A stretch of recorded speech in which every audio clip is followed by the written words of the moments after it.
Hello guys, and we've just learned some very intriguing details from the Kursk region, where on the 2nd of July, the Ukrainian armed forces conducted perhaps one of the most powerful strikes on the Russia's military command structure, in the result of which many of the Russian war criminals were neutralized, including the deputy chief commander of the Russian Navy, General Gudkov, the only so-called twice hero of the Russian Federation.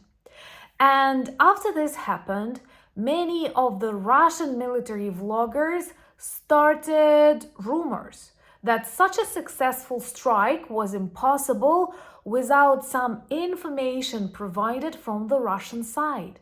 And they came to a conclusion that Gudkov, only 42, was a potential substitute of Gerasimov, the head of the Russian army. So maybe people around Gerasimov decided to help us demilitarize Gudkov, who was, by the way, responsible for a number of war crimes in Kyiv region. Bucha, Irpin, these names we associate with awful crimes of Russian soldiers, and Gudkov was the one to occupy the region at the beginning of the invasion and to lose the region after it was liberated by brave Ukrainian forces. Anyway, such rumors cause a lot of tension and problems inside the already very dissatisfied Russian army. So let's discuss what exactly happened on the 2nd of July in Kursk region to these military war criminals, but also why it's important for the lasting peace, because you all remember the only way to achieve it is to defeat and demilitarize Russia, and that is one of the examples. My name is Anna, I'm from Ukraine, I'm in Ukraine, and if you want to see the collapse of the Kremlin regime, subscribe and share these videos to demonstrate your solidarity with Ukraine. That is the easiest but an extremely effective way to fight against Russian lies. So let me first remind you what happened on the 2nd of July in Kursk region. The Ukrainian armed forces knew that a lot of Russian commanders, there were many of them, including this deputy commander of the Russian Navy, deputy commander of the coastal and ground forces, chiefs of the Russian artillery, chiefs of the Russian drone units, chiefs of the Russian communications, and artillery and ground forces. Well, like a lot of them gathered in Korenyevo village of Kursk region, that is approximately 17 kilometers away from the front line. Many actually claim that Russian commanders do not like to be close to the front line, so they move deep inside the area, and talking militarily, the 17 kilometers is pretty away. But somehow, beautifully, miraculously, the Ukrainian troops knew where they were located and demilitarized them. Once again, being sensitive and respectful to YouTube, I will tell you, and you will try to guess, that 20 of these Russian commanders were forever demilitarized and 30 were seriously demilitarized for a long period of time, together with, of course, lots of ammunition that otherwise they would have targeted on innocent Ukrainian cities. So, in the result of this strike that is considered both by the Ukrainian army and other armies that follow the updates one of the most successful, most important strikes, we may officially say that this command over forces was lost, and for some days, Russian army commanders literally do not know what to do.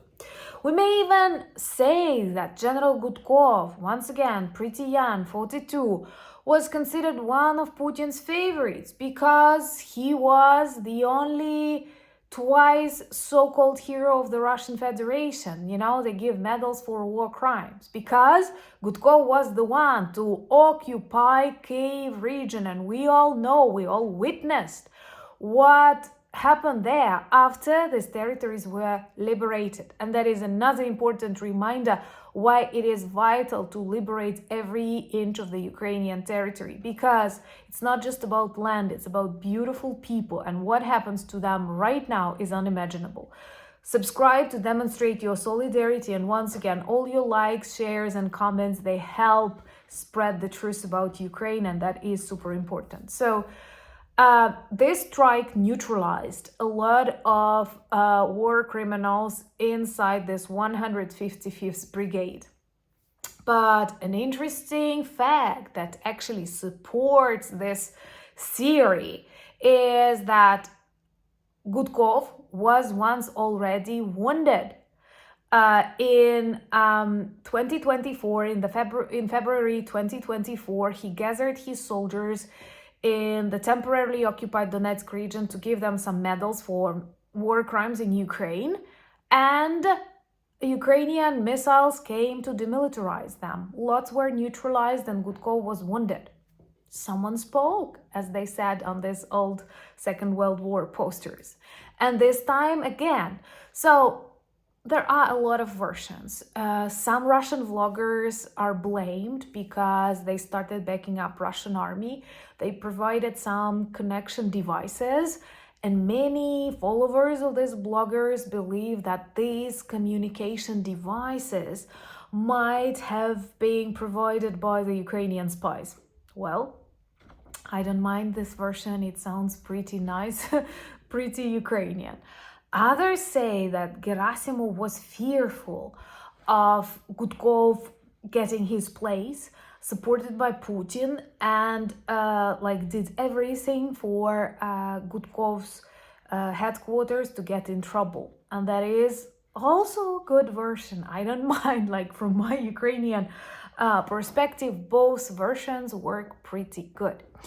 And many Ukrainians actually believe that with this kind of attitude, with this kind of morale inside the Russian army, as classical, like in a classical movies, one monster eats another. And that is a similar situation that we witnessed with Prigozhin mutiny, right? Prigozhin was not a friend of Ukraine. He was a war criminal. And he did a lot of bad things, but he was dissatisfied with Gerasimov and Shoigu. And he started that march that failed. And later, accidentally, he died in an aviation crash. So similar things may start happening between Russian generals that will compete for some positions inside the Russian army, and multiplied with the Ukrainian strategy to keep delivering the justice to them inside the Russian Federation. This can actually lead to a more successful pace of our peace plan. And you all remember, it's to defeat and demilitarize Russia and actually to witness its dissolution. And for you to not be afraid of this process, I've recorded a video on my new channel that right now breaks records on that channel with a lot of views, and I connected here for you to watch it and to stop being afraid of the dissolution of the Russian Federation, which is actually still the Russian Empire and still the Soviet Union, a classical Frankenstein. But for your security, it is okay to accept the fact it's inevitable. Empires do not survive in the 21st century. And that is why you have to know how to get ready to that. And if the process is controlled, that it's a win-win situation. Also, I'm sad to report that Russians targeted Dobropilla, once again, in a very typical Russian manner, a supermarket where there were lots of people, and this time they dropped an aerial bomb.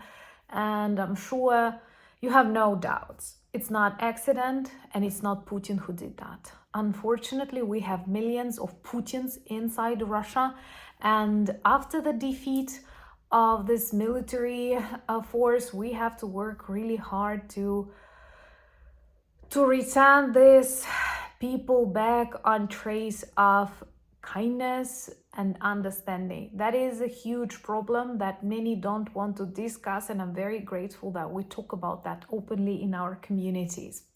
Remember to follow me on Instagram. I'm sharing more of everyday life there, and also follow me on X. That's important. And on Blue Sky, the community is amazing. And of course, threads. And join the Discord. All the links you need in the description of this video, same as the link to our merch shop.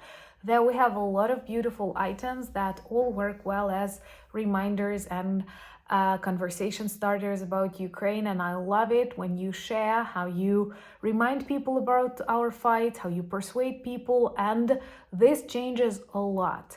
Keep reminding your politicians we need air defense systems. This is just about justice. This is just about being humane. And I'm very grateful to all of you who do everything you can to remind about that. Once again, to speak, to call, to write emails, this works. Politicians are weaker than united and confident people who stand on the side of the truth.